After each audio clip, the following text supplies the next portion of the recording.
네, 안녕하십니까. 4월 1일 금요일, 그러니까 4월 1일 첫날이기도 하면서 금요일 마지막 주봉을 완성하는 날입니다. 그래서 오늘 진짜 시황을 시작하도록 하겠습니다. 코스 포인트는요, 4월은 굴곡입니다. 풍덩풍덩 움직임이 있습니다. 그러니까 4월은 굴곡이죠. 풍덩풍덩 움직임이 있다는 얘기는 3월은 야금야금 양봉일 가능성이 있다라고 했었지 않습니까? 야금야금 양봉이 나왔어요. 정말 이렇게. 근데 4월은 이렇지 않아요.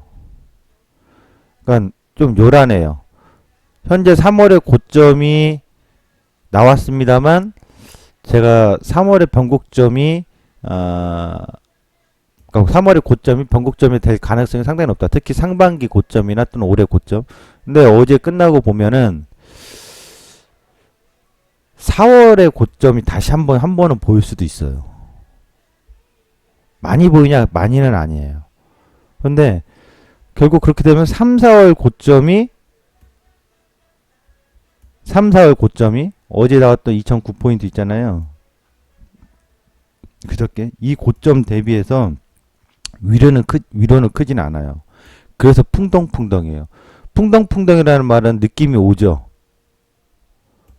이런 느낌. 네? 이런 느낌. 아니면 이런 느낌.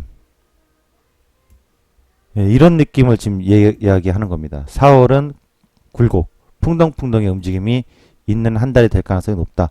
고조폭에 대해서는 다음 주쯤에 얘기하도록 하겠습니다. 은행주는 뭘 먹고 사나? 은행주에 대해서 이제 좀 생각을 좀 한번 해봐야 될 것 같습니다. 은행주요? 돈 먹고 살겠지 뭐 먹고 살겠습니까? 수수료 먹고 살겠죠? 네, 과연 어떤 건지 좀 살펴볼 거고요. 현대증권 어제 KB금융의 품 안에 들어갔습니다. 그대 품 안에 들어가 버렸는데 과연 현대증권 왜 미래에셋은 빠졌고 한국투자금융과 KB금융이 덤벼서 거의 약 1조 원에 가까운 돈을 썼다고 하죠. 좋은 건지 어떤 건지 좀 살펴보도록 하겠습니다. 세 번째 하나테크인 두산 DST 인수로 강세를 띄었습니다. 은행주 PBR입니다. 은행주가요 1월 달에 저점일 때예요. 이거 잘 기억해 주세요. 1월 달에 저점과 2월 15일 날 요 기준점에서 여러분들 HTS에 키면은 전부 다 PBR이 실시간으로 제공되기 때문에 PBR 계산을 굳이 안 해도 됩니다. 근데 이제 PBR을 그때 저점 막 주가가 2월 달에 막 유럽의 은행주주들 빠지고 우리나라도 같이 다 등시 빠질 때 은행주도 빠졌는데 특이한 점이 있습니다. 왜 지금 은행주도 올라올까? 우선 PBR입니다. 그러니까 최근에 낙폭과대들은 PBR이 저 PBR의 기준이라면 지금 0.5배라고 해야 돼요. 옛날에는 1배 1.01배 이하가 저 PBR이라고 있다면 최근 국내 증시에서의 대형 우량주들은 거의 뭐 평균 0.5배 수준에 있으면 이게 진짜 저 PBR로 나오고 있거든요. 그러니까 이런 종목들이 뭐 포스코라든가 대우인터내셔널이라든가 현대건설이라든가 뭐 LS산전 같은 거의 대부분 다 이런 것들이 뚜두둑 튀어 올라왔거든요. 낙폭과대에서. 근데 당시에 최저의 PBR이 얼마였냐면 은행도 KB금융이 0.37, 기업은행이 0.39, 신한은금융지주가 0.58이었어요. 그리고 제일 싼 게 하나금융지주였어요. 그러니까 이 지금 주가 흐름이 있잖아요. 이 라인이 이렇게 흘러내려가는 거. 이렇게. 제일 싼 게 일단 하나금융이었어요. 그러니까 저 PBR주 위주로 반등이 셌다라고 보시면 돼요. 지금의 흐름에.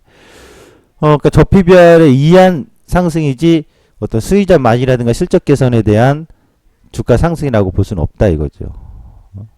근데 은행주들이 최근에 사실 어렵습니다. 왜냐하면 이 화면을 보시면 한국, 일본, 유럽 왜 이렇게 나왔냐면 최근에 주가가 이제 올해 초부터 2월달 중시 빠질 때까지 많이 빠졌잖아요. 특히 유럽 쪽에서의 은행들, 그러니까 일본하고 유럽 지금 예금금리를 마이너스로 쓰고 있는 이 국가들은 은행주들이 아주 그 짧은 기간 안에 크게 마이너스가 됐어요. 오르질 못해요. 국내는 선방한 거죠. 쟤네들에 비하면. 이 얘기는 좀 생각해 볼 게 뭐냐면 마이너스 금리에 대해서 FRB도 검토를 해보겠는데 우리한테는 지금 당장에 와닿지 않는다. 뭐 이딴 얘기 하고 있는 거 아닙니까? 그리고 마이너스 금리는 시대의 흐름에 도래할 것이다. 예. 옛날 케인즈가 이론을 쓸 때, 책을 썼을 때 경제서적에 그런 이론을 내놨습니다. 근데 케인즈보다도 지난번 한번 얘기했었죠. 다른 동료의 경제학자의 그 내용을 그대로 따왔다. 어쨌든 향후에 마이너스 금리가 갈 시대에 도래하긴 할 건데 중요한 것은 지금 일본하고 유럽은 먼저 하고 있는 거 아닙니까? 그런데 마이너스 금리 쓴다는 얘기 역시 은행의 부정적인 요인이다. 은행 뭐 먹고 살려고 하는 거냐? 아니나 다를까 일단은 지금 상황에서 보면 유럽하고 일본은 은행주들이 힘을 못 써요. 반응을 못 해주는 거죠. 그러니까 은행의 원래 기본적인 순기능에서의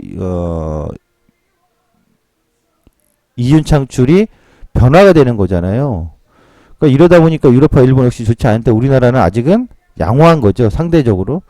결국 그 마이너스 예금 금리라는 것은 시장에 부작용을 나올 수도 있는 요인이 있다라는 겁니다.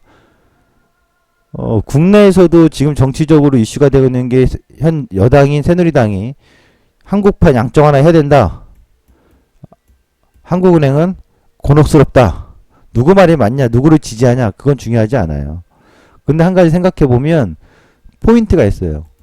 현재 새누리당이 집권 여당이 양적 완화 해야 된다라고 강조하는 것과 야당의 제2야당인 더민주에서는 이렇게 얘기하지 않지만 지금 경제의 실패이기 때문에 실기이기 때문에 우리는 이런 경제를 해야 된다. 어떤 경제? 소득을 증가시키겠다는 얘기 아니에요. 가계소득을. 그러니까 더민주에서 하는 얘기는 가계소득을 증가시키고 복지를 좀 더 복지 비용을 확대해서 소비를 활성화시키겠다. 이 계산이고 새누리당은 우리도 미국판 양적완화 하자. 근데 이것은 경제학자들도 알겠지만 한국이 미국판 양적완화 할 수 있는 능력이 기능이 되느냐 하느니 그렇지 못하죠. 기축통화 국가가 아니기 때문에 나중에 그러다가 제2의 진짜 외환 보이고 극감으로 IMF 두들겨 맞을 일 있습니까? 시기도 완전 부적절한 시기고 미국이 양적완화 하는 시기라면 같이 한번 미친 짓 하고 할 수 있겠지만 미국은 금리 인상하는 시기인데 우리가 걷다 대고 양적완화 한다는 것은 짱구가 아닌 이상 도대체 어떤 경제학자의 얘기를 들었는지 모르겠지만 근데 어떤 거든 간에 둘 다 한 목소리를 내는 게 있어요. 뭐냐? 경기 안 좋다는 얘기잖아. 새누리당은 경기가 좋다고 하면 이런 얘기 하겠어요? 민주당도 경기가 좋다고 하면 부의 분배를 통해서 어쨌든 소득 증가해서 복지 비용도 확대해서 그러니까 비판할 쪽 이런 거잖아요. 야권 미친 거 아니야? 재원이 어딨어? 그 많은 돈이 어딨어? 그랬더니 야권에서 한 얘기가 그동안의 정부 정치에서 나왔던 어떤 새는 세금들 다시 말하면 4대강에서 나갔던 세금들 이런 거 걷어들이겠다. 빨리빨리 그 전에 정책들 다 중단하면 돈 생긴다 이거고. 근데 둘 다 비판을 받지만 둘 다 내용을 보면 돈 쓰겠다는 얘기다. 돈을 써야만이 경기가 살아난다는 얘기다. 그 얘기 역설적으로 오면 지금 경기 안 좋다라고 자인하는 거예요. 새누리당도 시인하고 있는 거고 민주당도 현재 경기가 안 좋다는 걸 경제정책에 있어서 문제가 있다는 것을 비판하는 거. 야권은 항상 그렇다 치지만 새누리당은 사실상 내용을 보면 자충수거든.